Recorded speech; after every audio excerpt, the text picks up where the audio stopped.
In the videos so far, we've seen how groups of bits can represent numbers. Crunching numbers is what computers were first invented for. They were called computers because they computed. These days, most computers crunch words much more than they crunch numbers. The computer can't tell the difference. As I keep saying, it just sees bit patterns and needs to be told what to do with them. So, how do computers deal with text? It's very simple. You've already seen that ASCII is a standard way of mapping individual letters to bit patterns, with each letter fitting in a byte. All you do is string a bunch of these bytes together, and you can represent any block of text. You string them together, and they're known as strings. Another testament to the clever names programmers come up with. One thing's missing.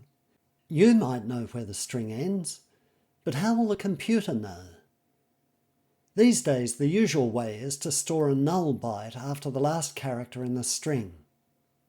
Null is the very first character in the ASCII table, a byte with all bits 0. There are other sorts of strings, so the full name for this is a null-terminated string.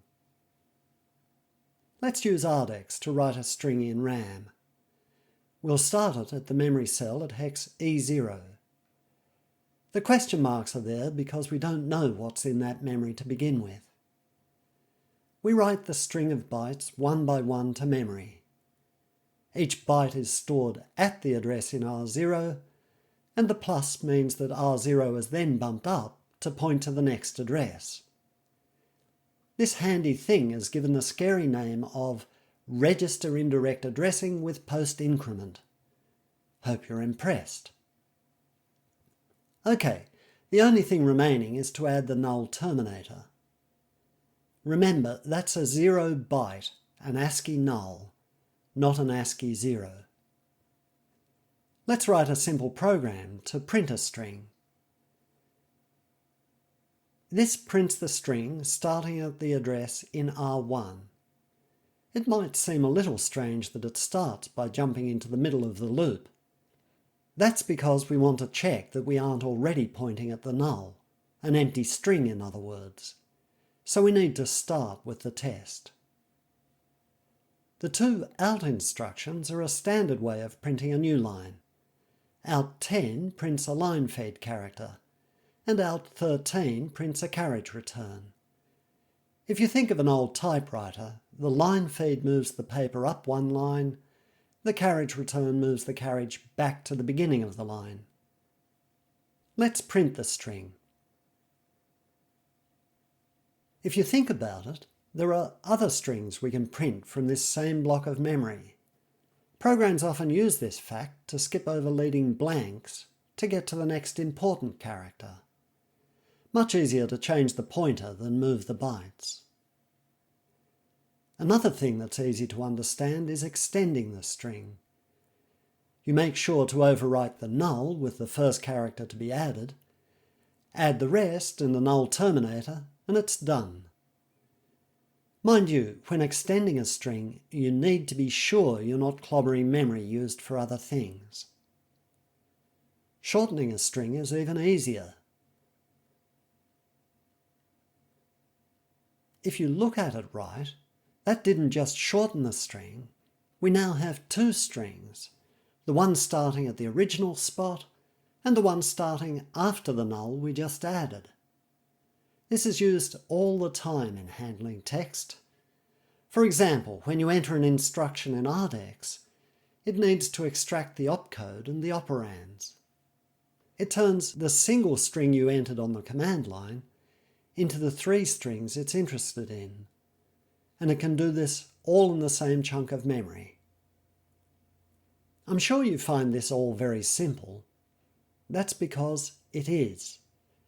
But I've seen C code with all sorts of unnecessary copying and counting going on, which made me think the programmer didn't have a clear picture of what was happening in memory.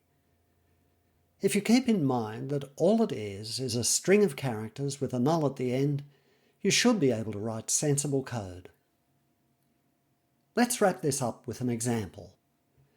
You quite often want to trim leading spaces from a string. One approach, which I've seen used by professional programmers, is to repeatedly move the string left one position while the first character is a space. Just think what this code is doing.